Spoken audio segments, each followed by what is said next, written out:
స్నేహితులారా, ఈ సమయాన్ని బట్టి దేవునికి వందనాలు తెలియజేస్తా ఉన్నాను.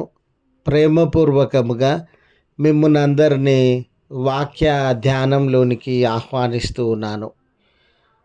కష్టములలో నెమ్మది అనే ఆలోచనను మీతో కూడా పంచుకోవడానికి ఇష్టపడుతూ ఉన్నాను గనుక దేవుని యొక్క వాక్యమును మీరు ముగింపు వరకు ఆలకించాలని మీ కుటుంబ సభ్యులతోనూ తోటి విశ్వాసులతోనూ ఈ వీడియో షేర్ చేసుకోవాలని మీ ప్రార్థన మనవులను తెలియజేయండి.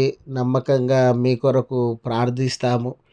ఈ వీడియో మీ ఆధ్యాత్మిక జీవితములకు ఉపయోగకరంగా ఉంది అని మీకు అనిపిస్తే దయచేసి ఛానల్ను సబ్స్క్రైబ్ చేసుకునవలసినదిగా మనవి చేస్తూ ఉన్నాను. లేఖనము కీర్తనలు 94వ కీర్తన 13వ వచనము. మీ కష్ట దినములను పోగొట్టి మీకు నెమ్మది కలుగజేతును. స్నేహితులారా, మానవ జీవితంలో మంచివారముగానో నీతిమంతులముగానో లేక భయభక్తులు, విశ్వాసము, దేవుని అందలి శ్రద్ధ, ఆసక్తులు కలిగి జీవించినంత మాత్రాన లేక అలాంటి జీవితాన్ని గడుపుతున్నటువంటి వేళ మానవ జీవితంలో కష్టాలు రావని, నష్టాలు రావని, సమస్యలు, వ్యతిరేకతలు రావని ఎక్కడ దేవుడు మనల్ని ఈ ప్రపంచం కంటే మీరు సౌకర్యవంతంగా ఈ ప్రపంచంలో ఉన్న ప్రజలందరికంటే మీరు సంతోషంగా జీవిస్తారు అనే ఈ అబద్ధపు వాగ్దానములు చేయలేదండి. మీరు నీతిమంతులుగా, భక్తులుగా, విశ్వాసులుగా జీవించినప్పటికీ ఈ లోకంలో మీకు శ్రమ కలుగుతుంది, కష్టాన్ని మీరు అనుభవిస్తారనే సత్యాన్ని వారు తెలియజేసినటువంటి వారుగా ఉండినారు. ఈ దినాలలో కొన్ని చోట్ల మనము దేవుని యందు విశ్వాసం కలిగి ఉంటే ఏ కష్టము రాదు, ఏ నష్టము కలగదు అనే అబద్ధపు బోధలను మనము వినేటటువంటి వారంగా ఉన్నాం. అయితే ఇలాంటి వాగ్దానాన్ని దేవుడు ఏ రోజు వాగ్దానము చేయలేదు అనే సత్యాన్ని మనము గుర్తెరిగినటువంటి వారంగా ఉండాలి. లేఖనాలలో చాలా శ్రేష్టమైన, మంచి, విశ్వాసయుతమైన జీవితాన్ని గడిపిన బిడల జీవితంలో కూడా ఎన్నో సమస్యలను, ఇబ్బందులను, పోరాటములను మనము గమనించగలుగుతాం. యోసేపు గారిని చూడండి, వారి జీవితం అంతా పోరాటాలే, కష్టములే.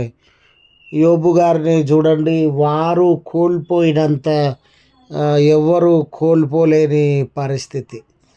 ఇలా వారి జీవితాలలో కష్టాలు ఉండవనే కాదు, ఈ 94వ కీర్తనలో కూడా మరి దుష్టులు లేక అవినీతి పరులు, చెడుతనము కలిగినటువంటి వారు, మంచితనం లేనటువంటి వారు, దేవుని ఎడల శ్రద్ధాసక్తులు లేనటువంటి వారే చాలా ఎదుగుతూ ఉన్నారు, ఫలిస్తూ ఉన్నారు, మంచివారు కష్టాల పాలవుతూ ఉన్నారు అనే ఈ ఆలోచన ఆ భక్తుడు వ్యక్తపరుస్తూ ఉన్నటువంటి వేళ ఇలాంటి ఆలోచనలతో మంచివారు నిరాశ, నిస్పృహలకు లోను కాకూడదు అని.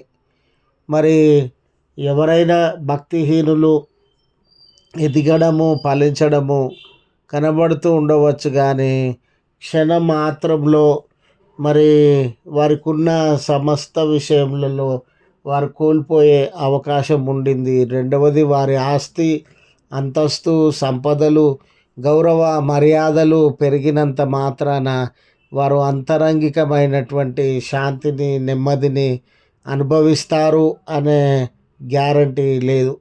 మరి ఇలాంటి తరుణంలో మరి మంచివారికి, భక్తి విశ్వాసం కలిగిన వారికి నెమ్మది ఏంటి, ఆదరణ ఏంటి, వారి మంచితనానికి అనుభవించిన ఫలితము ఏంటి అనే మనము వాక్యమును పరిశీలించినప్పుడు స్నేహితులారా, ఆ కష్టములన్నిటినీ పోగొట్టి నీకు నెమ్మది కలుగజేతును.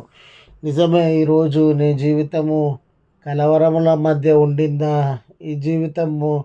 కష్టముల మధ్య ఉండిందా? వ్యతిరేకతల మధ్య ఉండిందా?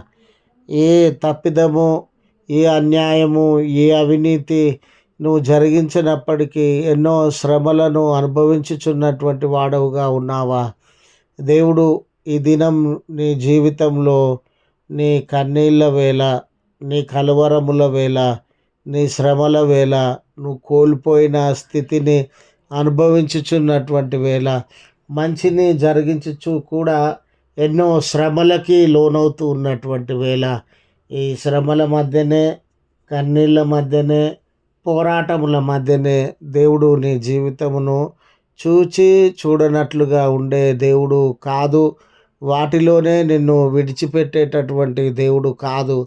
ఆయన నిన్ను లేవనెత్తగలిగినటువంటి దేవుడు. ఆ కష్టములను నీ జీవితంలో నుండి దూరపరిచి నెమ్మదిని కలుగజేయగలిగినటువంటి దేవుడు అని తెలియజేయడానికి సంతోషిస్తూ ఉన్నాను. యోసేపు గారి జీవితంలో ఎన్ని కలవరములు ఉండినా చివరికి దేవుడు అతనికి సంపూర్ణమైనటువంటి నెమ్మది, ఎవ్వరూ ఊహించినటువంటి నెమ్మది అనుగ్రహించినటువంటి దేవుడుగా ఉండినాడు. యోబు గారి జీవితంలో సర్వాన్ని కోల్పోయిన పరిస్థితుల మధ్య ఆయనకు ఎవ్వరూ ఊహించని, మానవులకి సాధ్యము కానటువంటి నెమ్మదిని ఆయన అనుగ్రహించినాడు. కాబట్టి ఆయన క్రియ, ఈ క్షణం, ఆయన కార్యము ఈ దినం నీ జీవితంలో ప్రారంభమై నీ కష్ట దినములలో కూడా ఆయన నీకు నెమ్మదిని అనుగ్రహించేవారు అని గుర్తు చేస్తూ ఈ మాటలను ముగిస్తూ ఉన్నాను. ప్రార్థించుదము. కృపగల తండ్రి, ప్రేమగల మా రక్షక, మీ పరిశుద్ధ నామమునకు వందనాలయ. నిజమే, ఈ ప్రార్థనలో ఏకీభవించుచు ఉన్న బిడ్డల జీవితంలో, కుటుంబాలలో కలవరములు ఉండినయేమో యేసయ్య, కన్నీళ్ళు ఉండినవేమో, ఎటు తోచని పరిస్థితుల మధ్య కృంగిపోతూ ఉన్నారేమో, దుఃఖాన్ని, ఒంటరితనాన్ని అనుభవిస్తూ ఉన్నారేమో, ఎవరు అర్థం చేసుకోవట్లేదని వేదనకరమైన పరిస్థితుల మధ్య నలిగిపోతూ ఉన్నారేమో, చూచుచున్న దేవుడవు, విడిపించగలిగిన దేవుడవు. కష్టకాలంలో వారు ఆర్థికపరమైన, అనారోగ్యపరమైన, కుటుంబపరమైన, ఉద్యోగపరమైన ఎలాంటి కష్టముల మధ్య ఉన్నా వారికి నెమ్మదిని అనుగ్రహించవలసినదిగా మనవి. ప్రత్యేక ప్రార్థన మనవులు ఉన్న బిడ్డలను మీరు దర్శించండి, వారి జీవితాలలో కార్యాన్ని జరిగించండి, ఈ దినపు దీవెనలను వర్షింపజేయండి. మరి బర్త్డేస్ అని, వెడ్డింగ్ యానివర్సరీస్ అని ప్రభువా ఎవరు కృతజ్ఞత భావంతో మీ వైపు చూస్తూ ఉన్నారు.